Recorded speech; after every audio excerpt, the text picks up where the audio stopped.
Alors, il nous a dit qu'il a mis son meilleur parfum pour notre interview. On va parler aujourd'hui de coaching, d'accompagnement, de coach et professionnel de l'accompagnement. On va parler de conférences. On va parler vraiment du métier, de ces métiers qui sont de l'accompagnement, de comment faire pour justement arriver à performer là-dedans. Pourquoi? Parce que je suis avec un consultant qui aide ce public-là. Je suis avec Cédric Copy. Merci à toi de venir ici. Bah écoute, merci Nico de m'avoir invité. Je suis très content. J'ai découvert que c'était que de l'audio, c'est pour ça. Voilà. D'où l'histoire du parfum. Bon, finalement, vous n'aurez pas le plaisir de le sentir. Vous serez déçus, vous n'aurez pas ni l'odeur, ni la vue. Vous avez juste l'audio. Et comme ça, on va plonger pleinement. Mais je suis sûr qu'en utilisant ces 5 sens, et notamment l'interne, vous allez pouvoir sentir ce parfum doux et suave de notre ami Cédric. Donc Cédric, avant de commencer, je vais te demander rapidement de te présenter à nos auditeurs. Et puis après, on Ouais, rentrera un petit peu plus dans le détail. ouais, ouais. Alors, bah moi, ça fait depuis 2009 que je travaille exclusivement avec des coachs, des professionnels de l'accompagnement. Je les aide à se positionner, à créer leurs offres, à mettre en œuvre des stratégies qui sont adaptées au public qui cherche à joindre et à qui ils veulent vendre leurs services. Donc, je les aide aussi à vendre, aussi bien en ligne que en face à face, et plutôt sur des offres d'accompagnement, euh, sur des offres d'accompagnement euh, qui visent vraiment à créer une transformation. Hmm. D'accord, d'accord. Et par rapport à ce public-là, c'est quoi le plus gros problème qu'il rencontre aujourd'hui? Alors, les problèmes, on commence à lister les problèmes des coachs et des professionnels d'accompagnement. On est peut-être là pour un moment. Il y a des challenges, c'est normal, c'est de l'entrepreneuriat. Ouais. Donc, il y a des challenges. Moi, ce qui ressort vraiment de mon expérience, évidemment, ça a changé au fil des années, hein. Les problèmes de 2009, d'il y a 10 ans, ne sont pas les mêmes qu'aujourd'hui, hein. Euh, mais, euh, mais je dirais il y a souvent cette question déjà de ce challenge d'avoir un esprit entrepreneurial. Ça peut être un véritable challenge, parce que c'est souvent des gens qui viennent euh, soit du salariat, soit euh, qui sont ouais, qui viennent dans une deuxième carrière, où bon, bah, du coup, ils ont une perspective très salariée, et du coup, ça demande de faire un shift. Ça, c'est un véritable challenge de savoir se repositionner, d'adopter un état d'esprit d'entrepreneur par rapport à ce qu'on fait, à ce qu'on propose. Et du coup, c'est quoi la différence entre l'esprit, le mindset salarié et entrepreneur?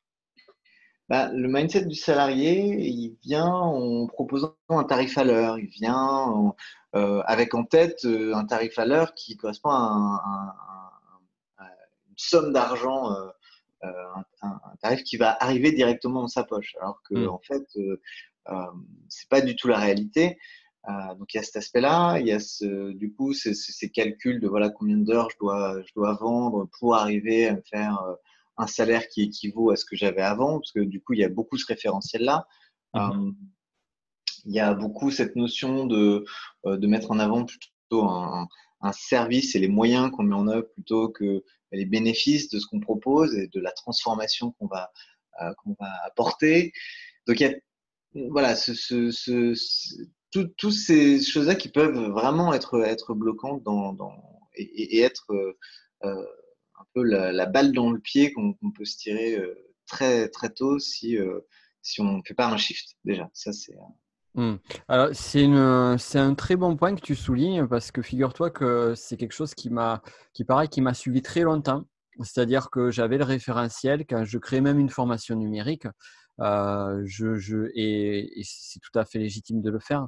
Je regardais le nombre d'heures de formation pour évaluer le prix de ma formation. Idem pour des prestations que je faisais d'accompagnement ou autre. Donc ça a été un shift qui a été très long à partir chez moi. Et parfois, je peux retrouver aussi d'anciens mauvais réflexes. Hmm. Qu'est-ce que tu pourrais dire justement aux personnes qui sont soumises à ça, qui ont tendance à quantifier leur travail au regard du nombre d'heures, par exemple? Hmm. Bah, déjà, je dois dire, Nico, t'es pas le seul, et moi-même, c'est aussi quelque chose auquel je dois faire attention. Mm. Justement, quand j'ai des clients qui viennent avec vraiment ce référentiel-là et que je leur dis non, non, ça, c'est. Euh, non, ce que je dirais, c'est vraiment de se focaliser sur la valeur de ce qu'on apporte, Mm. sur se dire, OK, quelle valeur ça a, quels sont les moyens, enfin, les moyens, mais les moyens mis au service d'un objectif, d'un résultat. Il y a des situations où c'est beaucoup plus facile parce qu'on va être sur, ça peut être, voilà, c'est du marketing, des objectifs de chiffre d'affaires, des choses comme ça. Donc, on peut facilement euh, voir que ce qu'on investit par rapport à ce que ça nous rapporte, ça va être beaucoup plus simple. Mais il y a des cas où effectivement c'est plus compliqué et, euh, et du coup on a ce référentiel d'un tarif horaire ou ça va être quand on n'a pas d'idée, on revient au tarif horaire. Et en Mm. général, ben, c'est pas une bonne, une bonne façon de calculer et une bonne façon de reconnaître la valeur de ce qu'on apporte. Mm. Euh, Donc, moi, ce que je recommanderais, c'est chaque fois que vous êtes en train de faire des divisions, globalement, si vous êtes en train de faire des divisions par 60, en général, c'est un indice que vous êtes en train d'essayer de faire un tarif à l'heure. Et là, il faut, hop, on pose le stylo, on s'arrête, on prend une grande respiration, on se dit, OK, c'est quoi la souffrance des personnes que j'ai aidées? Qu'est-ce que comment ça va transformer leur vie? Et comment ça va transformer leur vie et du coup, qu'est-ce que ça peut valoir sur cette base-là, hein, Mm. plutôt que juste sur la base d'un tarif horaire euh, La qui va valeur du créer une résultat. objection. Mm. Comment? La valeur du résultat spécifique, Voilà. non la valeur du process. De l'expérience, de la transformation, pas forcément les moyens pas le moyen ou le temps qu'on va y passer, parce que là, du coup, on est dans un référentiel salarié et c'est c'est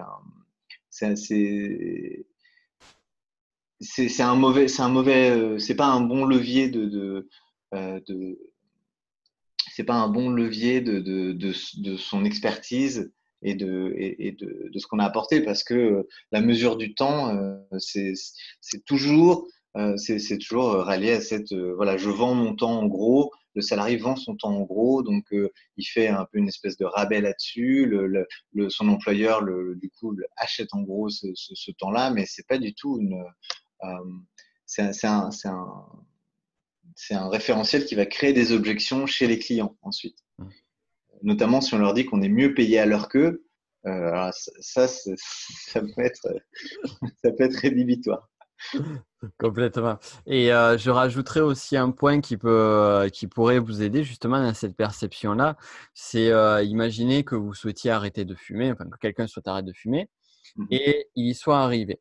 De là, il est passé par plusieurs techniques. Le patch et un livre qui a permis une prise de conscience, qui a permis d'arrêter de fumer. D'ailleurs, j'ai des exemples d'un livre.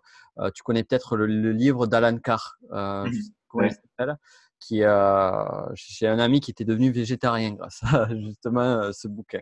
Donc, Ah le ouais. process de transformation de certains livres est véritablement présent. Mhm. Maintenant, donc imaginez que vous avez les patchs, vous avez investi 200 euros en patch et vous n'avez pas arrêté de fumer. Et vous avez acheté ensuite un livre à 20 balles et vous avez arrêté de fumer. Qu'est-ce qui a le plus de valeur? Est-ce que c'est les patchs à 250, 200 euros ou est-ce que c'est le livre?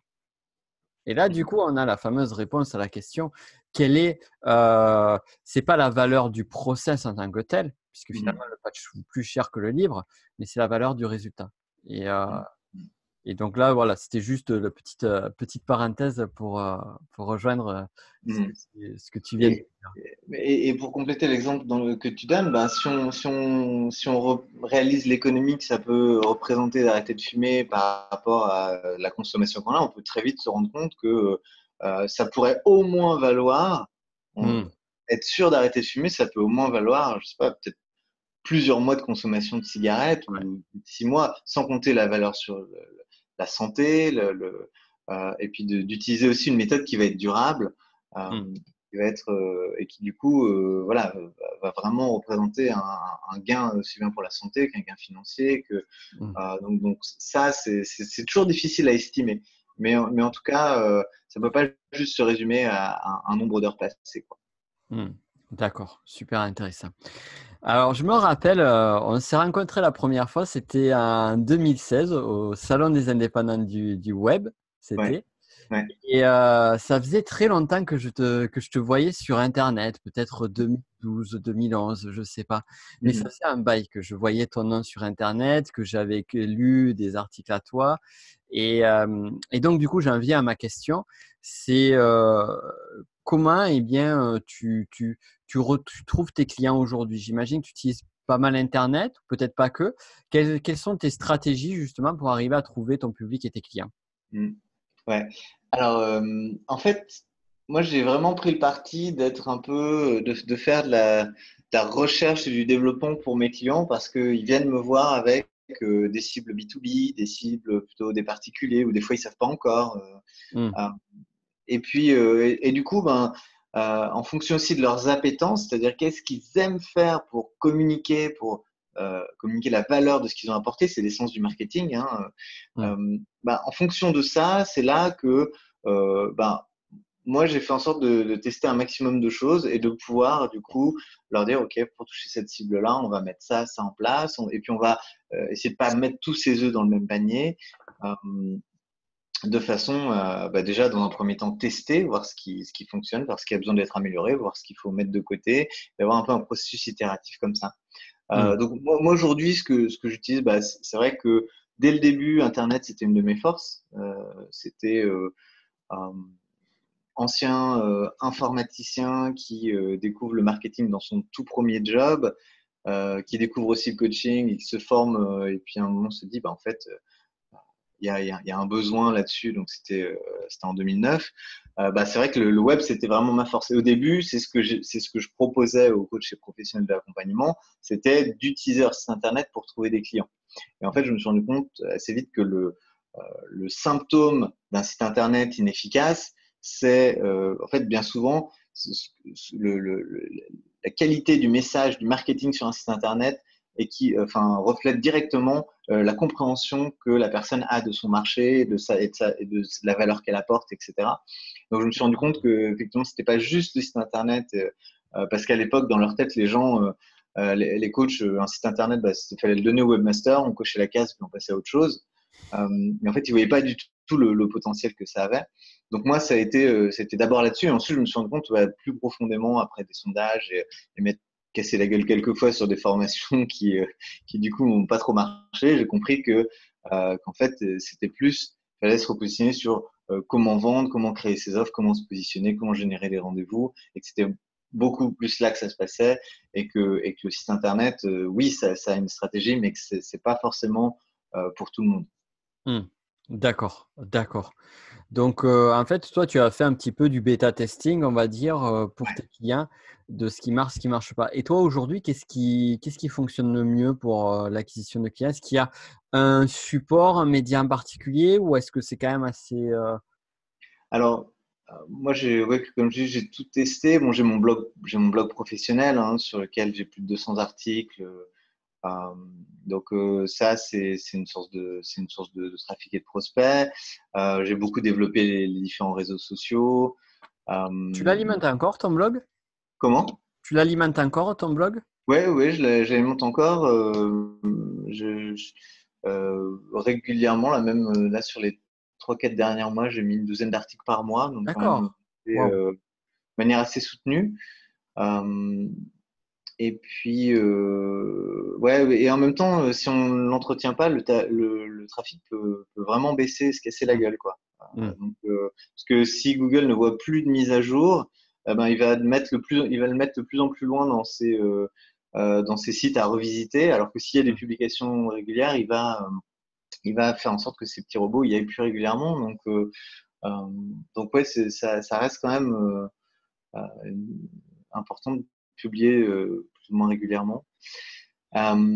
Après, bah, effectivement, il y a tout ce qui est webinaire. Moi, j'ai développé une liste de contacts je dois avoir 15 000 contacts, quelque chose comme ça, 15 000 environ. Donc, bah, c'est générer des rendez-vous à partir de ma liste. J'ai tout un système de vente du catalogue de formation en ligne que j'ai créé pour répondre spécifiquement aux besoins des coachs et pros de l'accompagnement.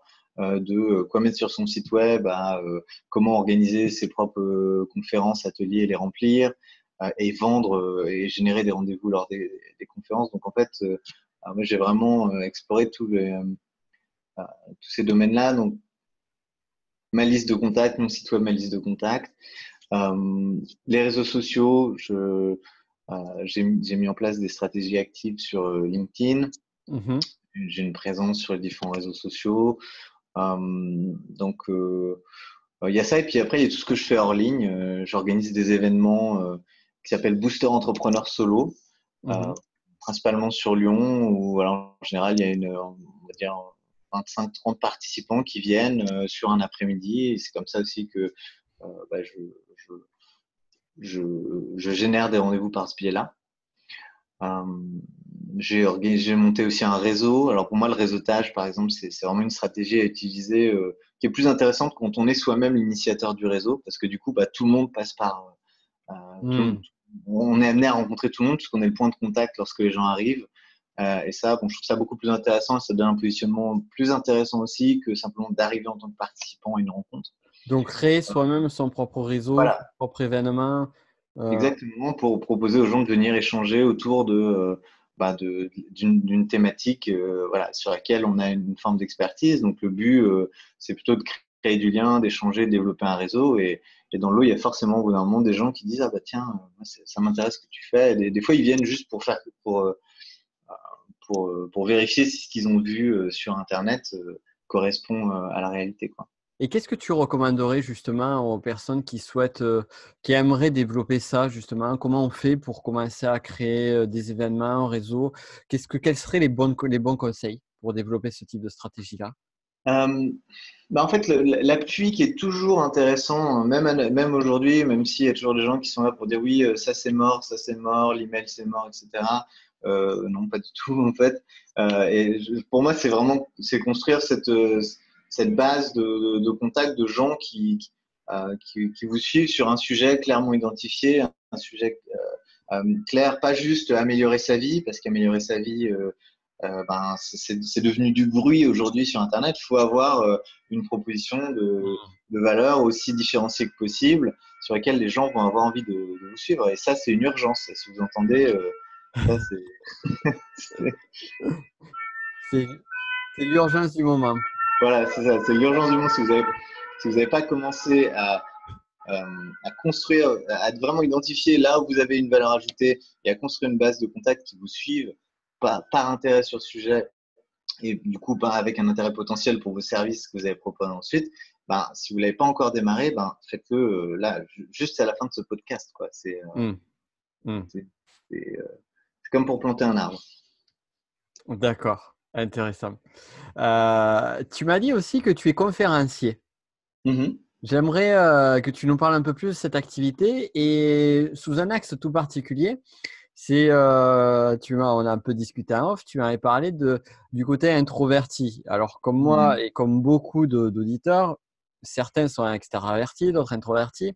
Les challenges sont différents pour les uns et les autres, mais justement, qu'est-ce que tu pourrais dire à nos amis et amis eux et amis qui sont introvertis et est-ce que le métier de conférencier est fait pour elles ou eux déjà? Euh, alors, moi, je pense que oui, tout métier, est- il n'y a pas de raison de ne pas y aller, hein. Il n'y a pas que les grandes gueules qui ont des choses à dire.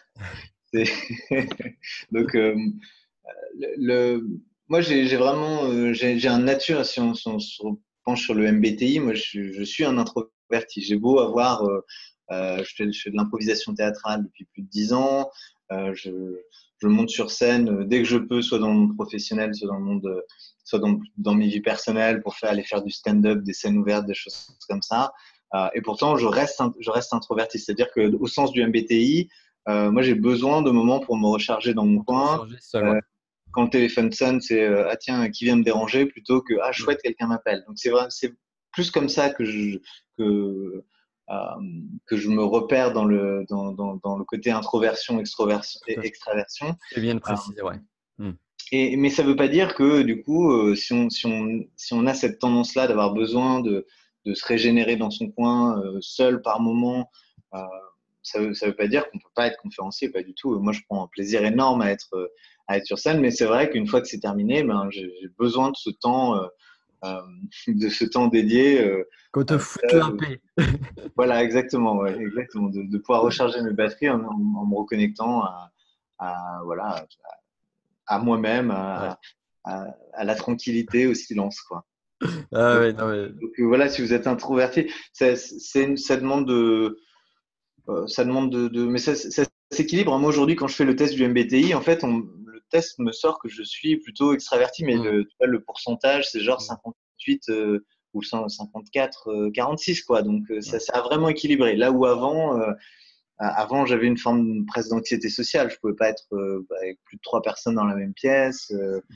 J'avais très peu d'amis parce que ça faisait trop de gens, quoi. Donc, Tu t'es vachement challengé du coup avec la création d'événementiels et tout ça. moi, et Ça c'est t'a l'impro. choisi. Moi, c'est vraiment l'impro qui m'a apporté ça. C'est-à-dire que j'y suis allé pour le développement personnel, hein. Je voyais que j'avais besoin d'aller plus facilement vers les gens. Puis je me suis découvert. J'ai découvert que l'humour que j'avais avec les 2, 3 amis que j'avais, ben, en fait, ça pouvait faire rire d'autres personnes. Ça a vraiment permis de me découvrir, d'oser, de me lancer. Je pense que ça a aussi beaucoup contribué au fait que j'ai trouvé les ressources, le courage de me lancer aussi en tant qu'entrepreneur il y a Hmm. 10 ans. Tu fais Euh, encore de l'impro? ouais, en ce moment, je fais des comédies musicales improvisées. Donc, Waouh! on est comme ça sur scène et on démarre voilà, une histoire sur une impulsion du public. On démarre une histoire dans un lieu. On demande au public la relation entre les personnages, le lieu. Et puis on démarre comme ça une histoire avec donc sur scène. C'est chaud une comédie Des musicale. musiciens. Ouais, bah, c'est un beau challenge, mais tu vois, moi, c'était au bout de tant d'années d'improvisation, j'avais besoin d'un truc nouveau, quoi, Ouais. d'un nouveau format, d'une nouvelle façon de me challenger. Et ouais, on est là, on chante de manière improvisée sur des airs que les musiciens improvisent, on fait couplets, des refrains, on chante à plusieurs. Et au milieu de ça, on construit une histoire qui dure 1 heure, 1 heure et quart. Donc, ça, c'est une belle expérience d'être dans l'instant présent, de lâcher prise, de spontanéité. Hmm. Et, euh, et on s'éclate, quoi. Donc, ouais, mais c'est quelque chose euh, c'est une activité que j'apprécie énormément. Et j'imagine que ça t'a énormément aidé pour la conférence, pour le métier de Ah, conférencier. en fait, pour moi, la prise de parole en public, ça se résume vraiment à une qualité de présence, Hmm. à soi, à son audience, et cette capacité à créer du lien et à échanger, à être en connexion. Donc, l'impro, c'est parfait pour ça. Hmm. Alors, ça reste quand même des compétences un peu différentes. C'est-à-dire que moi, j'ai vu des improvisateurs qui peuvent avoir beaucoup d'expérience sur scène en improvisation. Quand ils prennent la parole, c'est A, des hésitations en permanence comme ça. Et en fait, parce que ils n'ont pas travaillé spécifiquement les compétences de la prise de parole, mais Hmm. ça donne déjà tout le naturel, toute la qualité de présence qui fait que la personne, elle peut être charismatique au-delà et à l'aise et naturelle. C'est ce à quoi on vise, en fait, c'est d'être aussi naturel. Pas être en mode, bon, là, je suis en mode prise de parole et là, je suis en mode. C'est vraiment d'être aussi naturel, être autant soi que possible dans ce contexte, dans ce Et contexte-là. alors, là, c'est une question qui peut être, ça me l'air assez paradoxal et pourtant qui fait tout son sens. C'est comment arriver à être naturel dans un milieu, dans un exercice tel que la conférence. Bon, c'est large comme Bah, question. moi, je dirais que c'est vraiment développer bon, il y a la pratique, hein, ça c'est sûr, mais une pratique orientée vers développer sa qualité de présence.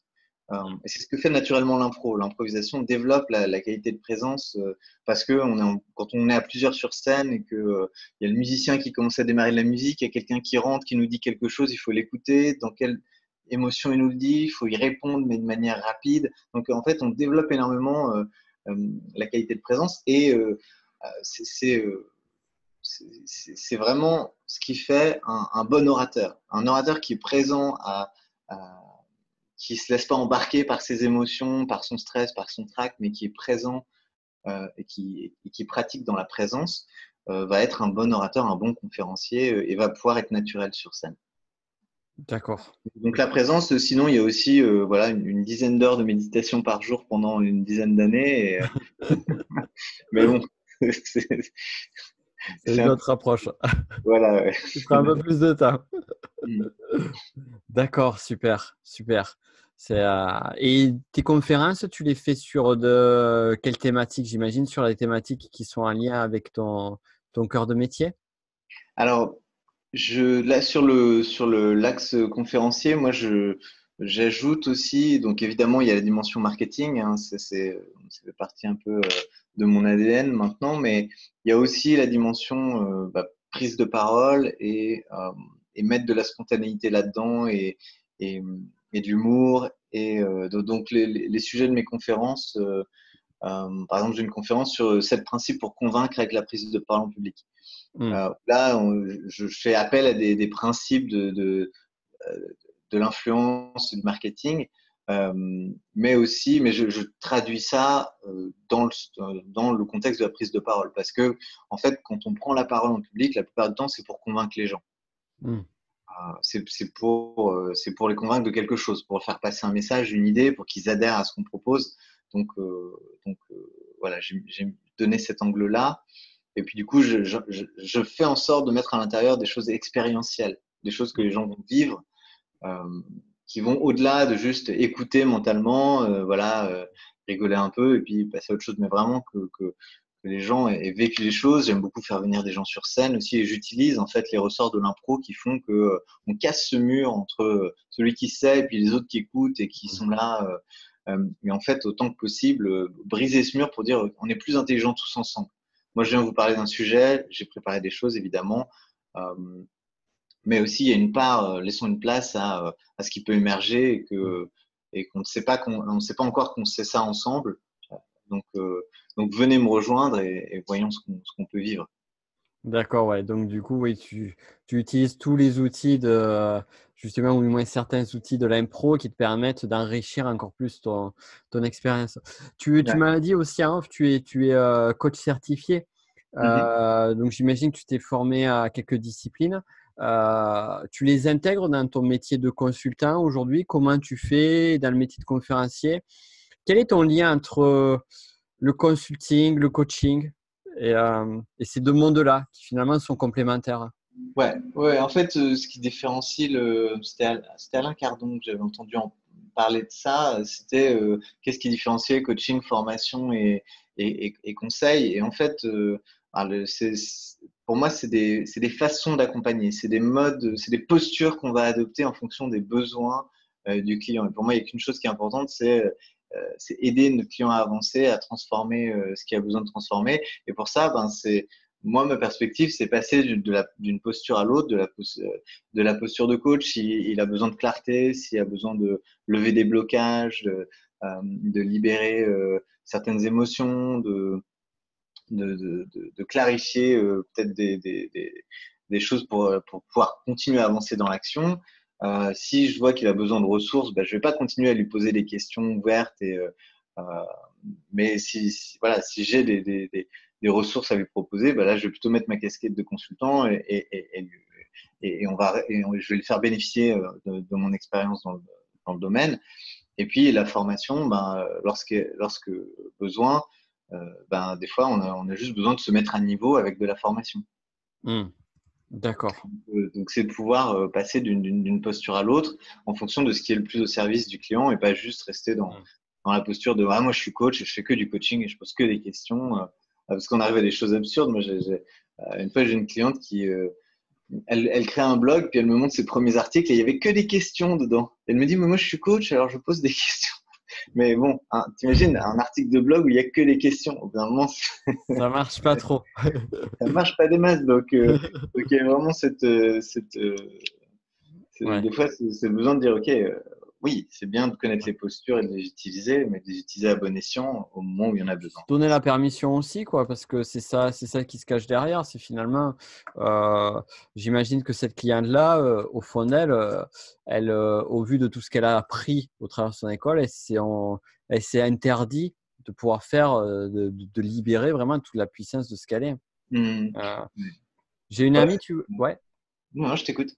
J'ai une amie, tu vois, par exemple, qui me disait récemment que elle, au début, donc elle faisait de la formation en ligne, et elle faisait un petit peu de coaching. Elle a fait du coaching et elle n'était pas très très à l'aise sur le coaching. Pas que ça se passait pas bien, Mhm. mais c'était impactant, mais pas plus que ça. Et en fait, elle est revenue un petit peu en arrière. Elle s'est dit pourquoi est-ce que mes amis, mes potes viennent vers moi? Pour quelles raisons? Et souvent, c'était pour ses conseils. Et du coup, elle a fait switcher de coach à conseillère. C'est-à-dire qu'elle pose du question, elle fait le principe de questionnement. Et elle dit après, moi, ce que je te conseille à ta place, ce serait sympa de faire ça, ça, ça, ça et ça. Du coup, au niveau de son titre, elle ne se présente plus comme coach, mais comme conseillère. Et elle m'a dit surtout, et c'est ça, c'est là où je veux en venir, c'est que finalement, en fait, son accompagnement en termes de résultats pour ses clients, mais ça a été le jour et la nuit. Elle m'a dit, mais il revenait vers moi, ça a véritablement changé l'impact transformationnel de ce qu'elle faisait vivre avec ses clients. Alors, je ne dis pas que ça ne veut pas dire là aussi qu'on ne se méprenne pas sur ce que je veux dire. Ça ne veut pas dire que le coaching est à jeter ou pas, loin de là. C'est juste que pour elle, dans son attitude, dans sa façon d'être et dans ses qualités, c'était plus le conseil que le coaching qui était là où était son X, quoi. Mhm. Mhm. Ouais, c'est sûr. C'est sûr. Ouais, pour moi, ces postures-là, c'est comme une boîte à outils. Quand j'entends des gens qui se présentent, je dis, bon, voilà, je suis coach et formateur. Ok, mais ça revient à ne rien dire du tout. Mmh. Je Mmh. suis coach et formateur. Ok, donc on sait que vous donnez des formations, on sait que vous êtes coach et que vous utilisez la posture de coach. Mais quoi après? Voilà, c'est ça, c'est que ça donne rien du tout. Mais bon, je pense, des fois, quand les gens se forment, ils ont besoin déjà de rentrer dans cette Ouais. identité-là. Donc, pour rentrer dans cette identité, peut-être qu'il y a besoin d'être un peu exclusif et dire, bon, non, je suis coach, et puis là. Mais ensuite, bon, euh, avec la pratique aussi, voilà, on peut rentrer dans telle ou telle posture, en sortir et choisir ce qui est adapté au moment précis, voilà, en temps réel, sans forcément avoir à mettre un panneau ou changer de chapeau ou autre. Voilà. Et puis c'est difficile parce que c'est vrai qu'aujourd'hui, dans la société actuelle, ne serait-ce que tout particulièrement sur la partie du salariat ou autre, ou quand on remplit un formulaire, par exemple, pour l'administration, à un moment donné, il y a marqué profession. Donc, on doit Mhm. arriver à trouver une définition qui est euh, Ouais. on va dire, dans les clous. Donc, on va se rattacher à un métier en particulier, alors que tout l'art, justement, lorsqu'on est dans l'entrepreneuriat, c'est d'être plus axé, et je rejoins exactement ce que tu disais initialement, d'être plus axé sur à quelle chose, qu'est-ce que je vais parler français, on va y arriver, euh, à quel besoin j'aurai un service, qu'est-ce que j'apporte, qu'est-ce que je donne comme solution, plutôt que quel est le process par lequel je vais faire amener la personne, quelle est la casquette que j'ai. On s'en fout Mhm. finalement. Mhm. Moi, ce qui m'intéresse, c'est pas tant qui tu es, mais ce que tu vas m'apporter. Mhm. Et, Mhm. Ouais, c'est tout à fait ça. C'est tout à fait ça. et c'est pas évident. Pour finir, je poserai une dernière question que j'aime poser à mes invités et qui, je trouve, est toujours riche d'enseignements. C'est peux-tu nous conter l'une de tes pires galères entrepreneuriales et surtout, qu'est-ce que tu en as tiré? D'accord. J'ai cru que tu allais me demander la marque de mon parfum, mais d'accord. Ma pire galère entrepreneuriale. Euh, Moi, c'est vraiment les expériences. euh,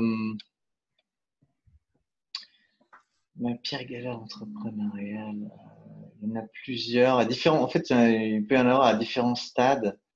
Moi, je dirais vraiment là où j'ai le plus, où ça a été compliqué, c'est quand j'ai fait l'erreur de travailler avec les clients avec qui j'aurais pas dû accepter de travailler. Hmm. Et souvent, c'est des moments où j'ai refusé de suivre mon intuition, ou alors j'ai pas fait attention à ce que mon intuition me disait. Et j'ai dit bon ben ok, allez, on y va, etc.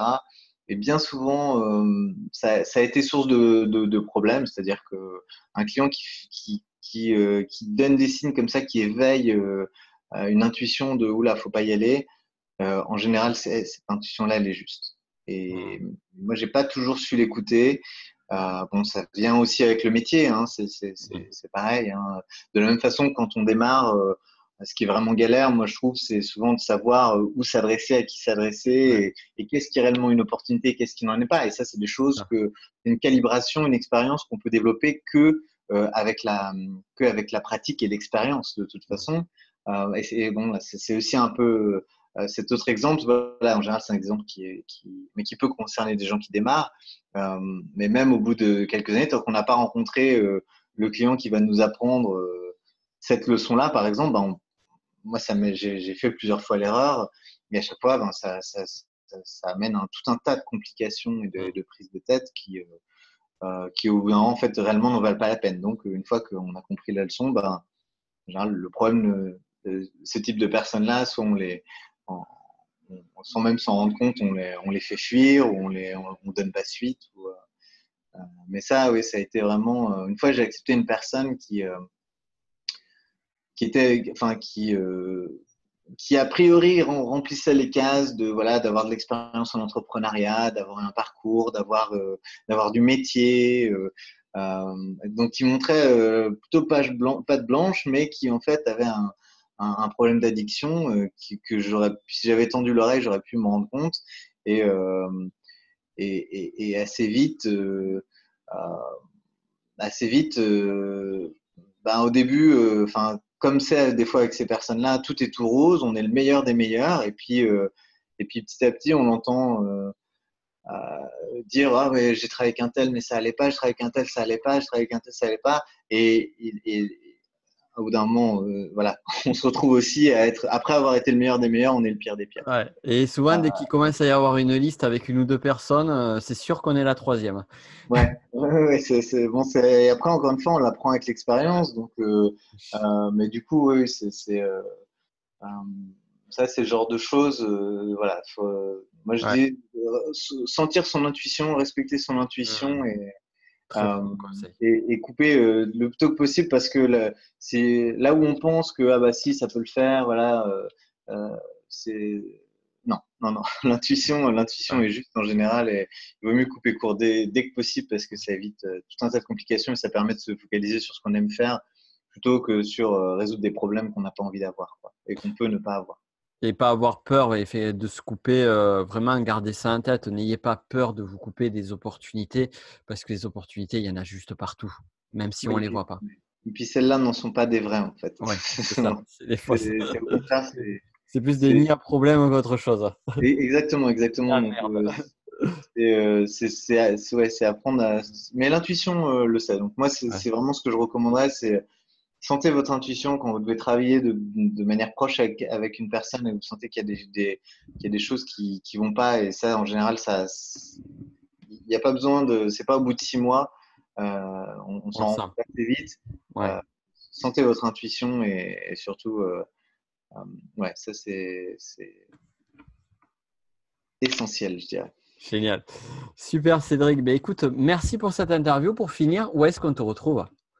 Alors, ben, on me retrouve sur mon site cabinetcomcoach.com, Ok, CABINETCOMCOACH.com, où on tape Cédric Copy comme coach sur Internet. de toute façon, les Voilà. liens seront dans la description.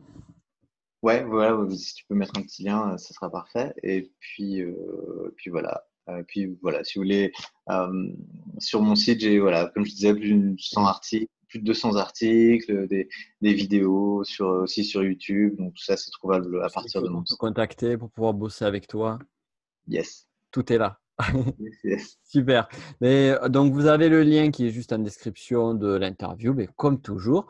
Et merci Cédric pour toutes tes lumières. Merci pour tout ce que tu nous as apporté. C'était très riche en enseignements. Merci aussi pour le temps, parce que je sais que tu as un emploi du temps qui est assez chargé. Donc, c'est très gentil à toi d'avoir pris le temps pour Ben, nous. avec plaisir. Merci pour l'invitation, Nico. Avec grand plaisir. C'était vraiment un plaisir. Et à très vite donc pour de nouvelles interviews et de nouveaux conseils. Au revoir.